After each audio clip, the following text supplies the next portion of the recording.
mustard bottle. Wow. Okay, sorry. Anyways, everyone please, we're gonna get back up and we're gonna reset and we're gonna take it from the top. I'm just joking. Just joking, you guys. All right, now we're ready for it's actually our last full speech, is the twin. Okay, he's ready. He's ready. Okay, you guys. This is a man who needs no introduction because he is a clone, and that's amazing. Love you. You're doing amazing, Betsy. It's better. I feel a stand-up comedian. Oh my God. There's a lot of speeches. They're all incredible. I feel extremely daunted by the task of following all of those brilliant, incredible people. Sheesh, I want to take a deep breath. Everybody take a deep breath. Good evening. For those of you who don't know me, I'm the groom. Sorry, I had to do that. It was obligatory, I guess. I'm Josh's brother Sam, actually, and I'm honored to be speaking to all of you. Josh and I are twins. A single fertilized egg split in two. People always want to know what it's like to be twins. Here's one way to explain it. A few years ago, Josh and I happened to be both staying at my mom's place. I was sleeping in our old room, and Josh was in Sarah's. The bedrooms are a hallway apart, with doors facing each other, and a bathroom in between. I wake up in the middle of the night, and as I open the door, I look up, and there is Josh, staring at me, opening the door at the exact same time. Of all the moments that pass in a night, what are the chances? Pretty cool, huh? Until you start to think, which one of us gets to pee first? That's what it's like to be a twin. A more serious answer is this. Being a twin implies a kind of understanding. We understand each other. One of the coolest things about Josh that's been talked about is that he doesn't say things that don't need to be said. And between us, not many things need to be said. We can sit very comfortably in silence because between us, there's no need to explain ourselves. That doesn't mean, however, that we do sit in silence because most of the time I need to be talking about work. And Josh recently discovered that the moon landing was faked. But there's no need to explain, we get it. We don't even need to say, I love you, because it's so deeply understood. Which means that the handful of times we have said it have been, at least for me, utterly profound. Where was I? I just lost myself. You see, I'm the soft one. It's rare for Josh to get that vulnerable, that tender. But in those moments, there's nothing more powerful. Because that love said out loud is an expression of the deepest kind of knowing. Josh knows that my love for him is unshakable. It goes back to the very roots of who I am. And I know the same thing about his. I can't speak for Josh on this, but for me, as the soft one, this understanding creates a kind of emotional link or sensitivity of Josh's mental state. I know I can't be truly happy if Josh is having a hard time. His pain is my pain, and his joy, my joy. Which is probably one of the reasons I like to build him up so much. As I said, Josh chooses his words carefully, which makes him a pretty humble guy, and luckily for him, I can be verbose at times. So I'm happy to take on the job of telling people about Josh's accomplishments.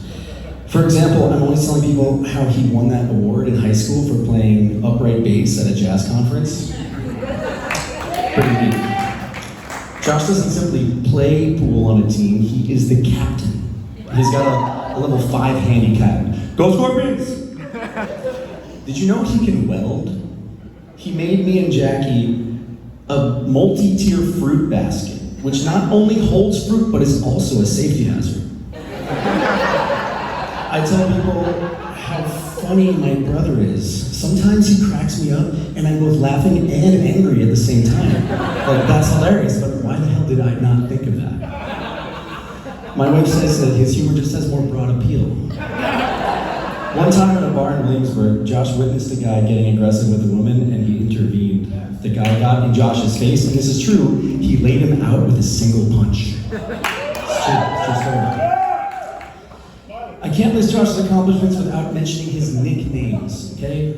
Audrey was calling him, among the other names Sarah mentioned, the Joker of the house, since we were 5. The name Doogie Reed stuck for a while.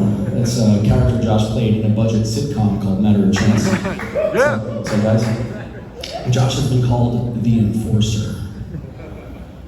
On the basketball court, they called him H2O because of the way that he slips through the defense.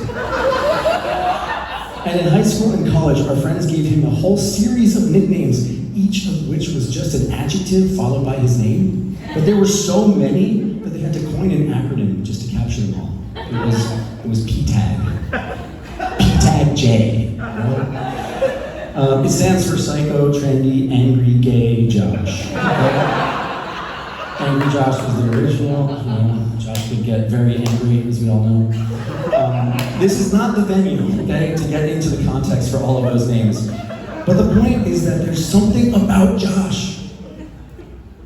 Some palpable essence that compels those around him to celebrate his uniqueness and to revel in the qualities of his character. Josh is resolute.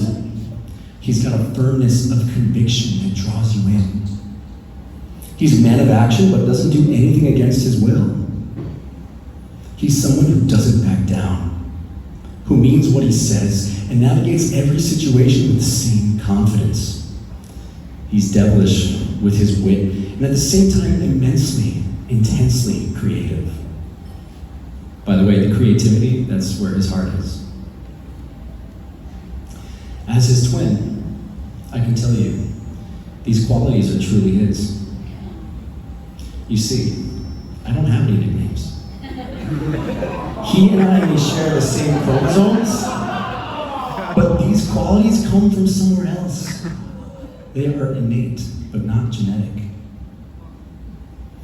This is why it made a lot of us turn our heads when we started to see what Al was doing to him. The second I heard Josh playing Taylor Swift, I knew that this was different. Very quickly, a kind of softening took place. It's interesting, Tom used the same word. Before Al, for our birthday, Josh used to give me random inscrutable metal components from his various job sites. One year, it was a plumbing valve, which I still have, by the way. This year, he gave me a gorgeous vintage leather jacket. Okay? Still hardcore, but thoughtful. It was a gift that exposes the heart a bit more, brings it to the surface. And that's what Elle did. She reached into Josh, and she brought his heart up to the surface. She unlocked something, opened the space for Josh to find the kind of balance. He still is devilish as always, still leaving cans of tuna or a hammer in our bed when he feeds our cats while we're out of town.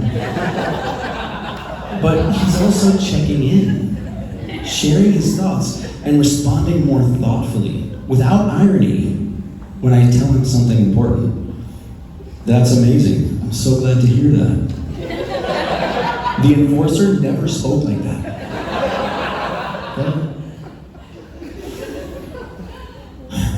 And I could not possibly be more fucking grateful. Grateful for who it is, the person that Josh brought into our lives.